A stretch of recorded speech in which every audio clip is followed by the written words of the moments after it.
Rentetan kemenangan Persib di Liga 1 terhenti di Gelora Kieraha setelah Persib Bandung dikalahkan oleh tuan rumah Malut United dengan skor 2-0. Gol diciptakan oleh Igor Inocencio di menit ke-40 dan juga Ciro Alves di menit ke-45 plus 3. Secara statistik, Maluku unggul sedikit dari penguasaan bola dan secara peluang juga total tembakannya unggul jauh ya 20 shots dengan 8 on target berbanding Persib hanya 7 shots dan 3 on target. Secara formasi di pertandingan kali ini Persib dipimpin oleh Igor Tolic karena Bojan Hodaknya terkena akumulasi kartu. 4-2-3-1 ada beberapa rotasi dan yang paling mengejutkan adalah William Barros akhirnya diistirahatkan dan yang menjadi starting lineup adalah Sadil Ramdhani. Lalu yang terlihat dari pertandingan kali ini adalah bagaimana pemain Persib kelihatan kelelahan setelah di dua pertandingan sebelumnya Persib melawan Borneo, melawan Bangkok United juga pertandingan yang bukan hanya menguras secara fisik tapi juga pasti menguras secara mental ya karena dua pertandingan yang sangat penting. Lalu dengan jeda waktu yang sangat mepet dan harus perjalanan jauh ke Malut gitu ya, itu benar-benar terlihat di lapangan bagaimana pemain Persib tidak seeksplosif biasanya. Terlihatnya dari mana? Yang pertama dari bagaimana di lini tengah itu benar-benar ya benar-benar kalah tenaga lah di situ gitu. Malut sendiri bertahan ketika out of possession ya. Malut bertahan dengan 4-4-2 di mana 4 di tengahnya itu membentuk shape diamond. Jadi ada satu pemain yang marking terus mark lock gitu ya. Lalu dua di sayapnya mengunci progresi Persib melalui sayap dan satu ada Bibimar Anggulo itu sebagai balancing di lini tengah gitu. Nah, hal itu yang membuat Persib kesulitan dari build up awal. Nah, di sini pada saat pertandingan melawan Bangkok itu cuma dua nih Bangkok yang melakukan pressing. Nah, di sini di Malut ini ada tiga pemain, jadi 4 lawan 3 belum ditambah lagi di beberapa momen ada satu pemain lagi yang dengan agresifnya mengejar pemegang bola gitu. Nah, itu yang membuat Persib tidak nyaman sepanjang pertandingan selain secara struktur, secara intensitas pressing dalam merebut bola. Jadi sering juga pemain Persib pada saat fase awal pada umpan-umpan masih di daerah Persib sendiri itu sudah direbut gitu bolanya. Lalu selain dari lini tengah yang kalah tenaga pada saat transisi bertahan pun kelihatan bagaimana pemain Persib itu kurang cepat gitu dalam kembali ke belakang. Seperti terlihat di sini pada saat pada saat Persib hilang bola gitu ya kelihatan Putros Haye itu nggak sprint gitu jadi ya jogging biasa gitu ya. Nah, sedangkan pemain Malutnya sprint semua nih. Kelihatan di sini Mark Locke udah kalah sprint dari David da Silva, di kanan juga Yanja Sayuri udah siap menerima bola dan yang bawa bola Ciro kita tahu sendiri kecepatannya seperti apa. Banyak peluang yang terjadi karena transisi bertahan Persib yang kurang cepat gitu. Nah, di sini juga kelihatan eh apa ya Malut itu kan banyak menyerang melalui sayap. Nah, di sini sisi sayapnya Persib juga nggak jarang nih telat turun gitu, terutama di kanan itu Putros gitu, apalagi di kanan ketika masih berpartner dengan Sadil, kita tahu sendiri bagaimana defensifnya Sadil itu kurang gitu dibandingkan dengan pemain sayap Persib yang lain. Faktor kelelahan itu juga yang jadi gol pertamanya Malut gitu. Di sini kelihatan bagaimana clock yang sudah lelah ya kelihatan jadi kakinya tuh udah tidak sesuai apa yang clock inginkan gitu. Dia kalah duel dengan Igor Inocencio dan akhirnya gol itu tercipta gitu ya. Jadi memang kelihatanlah di pertandingan ini bagaimana Mark Locke pun sudah habis ya secara stamina ya. Itu kelihatan juga pada saat momen sebelum momen siapa ya Sayuri yang kelihatan mau memukul Mark Locke itu ya. Itu kelihatan Mark Locke tuh di otaknya tuh pengen gimana, tapi kakinya tuh kayak udah berat gitu untuk melakukan sprint, untuk melakukan progresif passing gitu. Itu yang menyebabkan Klok di babak kedua langsung diganti gitu ya, digantinya oleh Barba, lah, jadi Barbanya ke bek kiri, Elianonya ke bek kanan dan Frans Putrosnya jadi defensive midfielder. Jadi itu dari tingkat kelelahannya benar-benar kelihatan Persib menyebabkan transisi bertahan maupun lini tengahnya kalah.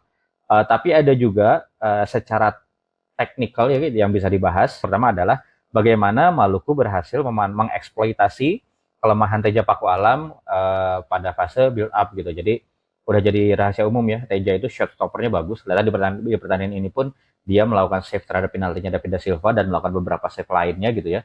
Tapi memang yang masih perlu diimprove adalah di sisi delivery-nya gitu ya. Bagaimana Teja dengan kakinya memberikan umpan ke depan. Nah, di sini pada saat goal kick kelihatan nih Malut dengan agresifnya 6 orang ditaruh di depan. Dua striker, DDS dan Ciro Alves gitu ya. Nunggu di luar kotak penalti begitu bola digulirkan ke Teja Paku Alam, itu akan melakukan trigger press. Jadi DDS-nya menutup ke Matricardi, Ciro-nya menutup ke Julio Cesar gitu.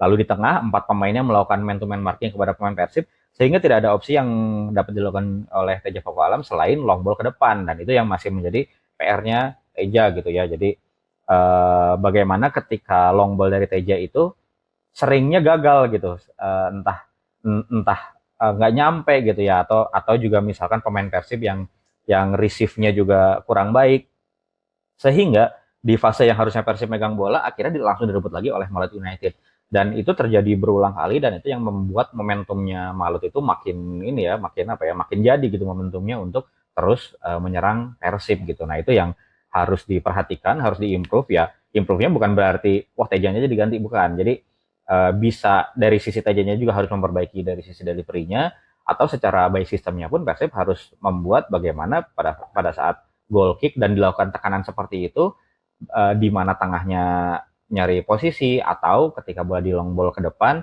harus si strikernya itu harus bisa cukup kuat untuk menahan bola seperti yang biasanya dilakukan oleh Ramon. Nah di sini ketika Ramon tidak dimainkan itu juga menghambat fase build up dari Persib Bandung gitu. Nah itu juga masalah delivery ini juga yang menyebabkan terjadinya gol kedua Malut ya. Jadi karena salah komunikasi Teja dan Eliano, lalu passingnya Teja terlalu terlalu lemah gitu ya, berhasil direbut oleh Yance, lalu terjadi transisi menyerangnya Malut dan diselesaikan oleh Ciro Alves gitu. Itu yang pertama adalah masalah bagaimana Malut mengeksploitasi delivery-nya Teja yang masih kurang baik. Lalu yang kedua adalah bagaimana Malut itu melakukan overload di sisi flank dan spesifik menargetkan satu area tertentu gitu. Nah area yang ditarget adalah posisinya Sadil gitu kalau kalau diperhatikan gitu ya, karena memang dari sisi defensif ya harus diakui lah Sadil masih kurang. Di beberapa pekan sebelumnya pun Bojan pernah bilang bahwa pemilihan Beckham atau Sadil, ya Sadil lebih menyerang, Beckham lebih bertahan. Itu sebenarnya saya sih melihatnya teguran buat Sadil juga gitu, bagaimana dia harus mengimprove sisi defensifnya dari kemauannya untuk bertahan. Nah ini ada beberapa momen yang bisa kita perhatikan. Di awal pertandingan Sadil ditaruh di kanan pasangan sama Putros. Nah di momen ini dua-duanya ketarik nih sama pemain Malut untuk keluar dari posisinya, dan posisi di half space itu dieksploitasi oleh Ciro. Jadi Malut melakukan overload di sisi kiri, di sisinya Sadil, dan berhasil deliverynya masuk ke kotak penalti gitu. Ini di momen berikutnya, momen yang menjadi awal mula terjadinya penaltinya Malut gitu ya. Jadi di kiri lagi-lagi overload, di sini ada Abdul Lestaluhu, ada Ciro nomor 7, ada juga Taufik. Nah, biasanya kan memang kalau Persib kan man to man ya, ketika overload di sisi itulah biasanya kan berbagi tugas nih, Putros jaga siapa, Sadil jaga siapa, seharusnya seperti itu. Nah di momen ini ketika Putros udah jelas nih, Putros itu menjaga Ciro Alves. Nah Sadilnya sendiri malah malah nggak fokus menjaga Taufik gitu, dia malah melihat bola juga, sehingga nggak tahu nih Taufiknya udah melakukan pergerakan ke kotak penalti, dan itu yang menjadi awal mula terjadinya penalti gitu. Dan setelah penalti kelihatan langsung ada perubahan, Sadilnya diganti ke kiri, Beckhamnya ke kanan gitu ya, karena ya itu tadi dari sisi defensif Beckham lebih bagus. Nah ini juga jadi simalakama juga sebenarnya gitu, karena di kanan itu ada Igor Inocencio, back sayapnya Malut, yang lebih agresif lagi menyerangnya sebenarnya, apalagi pasangannya sama Yance Sayuri. Dan di momen ini juga kelihatan nih eh, Malut dapat bola di sisi kanan. Jadi posisi ini harusnya Sadil udah harus langsung mundur ke belakang. Nah di momen ini biar tidak terjadi overload, akhirnya posisinya ditutup oleh Matricardi. Matricardinya harus meninggalkan posisi mau nggak mau gitu, karena kalau kalau Eliano dibiarkan sendiri melawan dua pemain ya itu lebih berbahaya lagi gitu ya. Ini jadi momen untungnya, di momen ini sih Mark Locke berhasil menghalau gitu ya.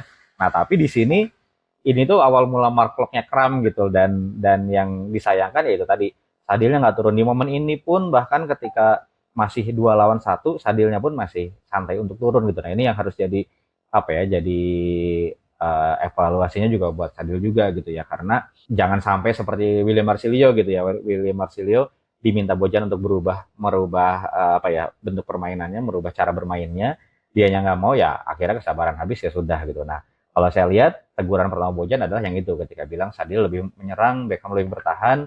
Nah kalau Sadil masih seperti ini gitu ya, defensive awareness-nya ya bisa jadi seperti itu gitu. Selain Sadil gitu ya, ada beberapa momen juga Franz Putros yang melakukan overlap ketika mundur kurang cepat gitu ya. Nah di momen ini ketika awalnya ditutup oleh clock, tapi mana hatinya kan masuk ke zona 14, ke zona berbahaya, harus di cover. Clocknya cover ke situ, akhirnya Taufiknya kosong. Nah sebenarnya memang opsinya sih nggak harus Putrosnya harus cepet turun. Di sini bisa aja Beckhamnya nutup, jadi yang dibiarkan sendiri Abduh ya, karena itu kan di sisi luar.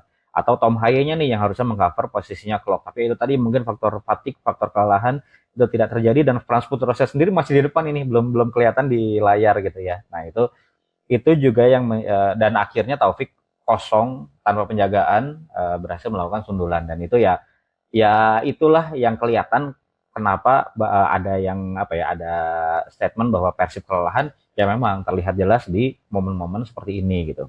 Lalu sisi teknis yang terakhir adalah bagaimana final ball-nya para pemain Persib itu di pertandingan kali ini bisa dibilang kurang bagus gitu ya. Final ball itu bisa final cross atau final pass gitu ya. Karena utamanya di babak kedua nih ya, Persib mencoba meningkatkan serangan. William Barros masuk, terus Barba masuk yang menggantikan Mark Locke, Barbanya ke kiri, Elianonya ke kanan. Kelihatan di awal babak pertama 10-15 menit awal Persib menggencarkan serangan gitu, dan dapat dua peluang dari Berginho dan juga satu dari William Barros gitu, yang sayangnya eksekusinya gagal. Setelah itu memang Malutnya pun mengurangi pressingnya ya, tidak sekencang di babak pertama.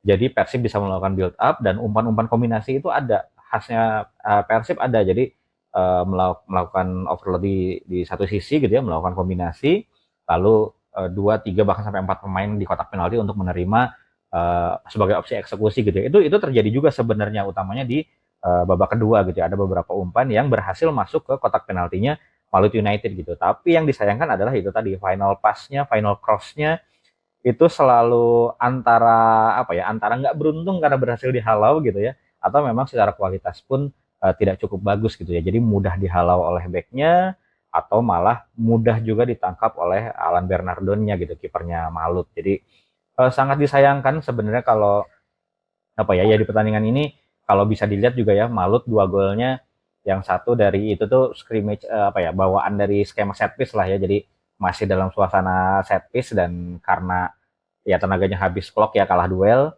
Lalu untuk gol kedua juga karena kesalahan Teja Paku Alam gitu ya awalnya gitu. Nah, tapi Persib juga sebenarnya dapat peluang-peluang itu dari Anduyung gitu ya, yang itu bukan dari skema tapi kesalahan back, tapi tidak bisa dimanfaatkan. Ada beberapa umpan juga ketika umpannya masuk, eksekusinya yang kurang. Tapi seringnya juga memang pada saat kombinasinya udah terjadi, final pass-nya, final cross-nya itu yang masih kurang gitu. Jadi itu yang bisa jadi catatan untuk Persib di pertandingan kali ini. Memang harus diakui kelelahan itu jadi faktor utama gitu ya. Kelihatan banget nih pemain Persib secara stamina tidak pada apa form terbaiknya gitu ya, dan dimaklumi, tetap apresiasi penuh buat para pemain karena di beberapa hari atau beberapa minggu terakhir ini memang Persib sibuk banget gitu ya, nggak cuma di Liga Indonesia atau di ACL tuh juga. Dan kekalahan ini juga nggak langsung menutup peluang Persib juga. Persib masih di perburuan gelar juara juga.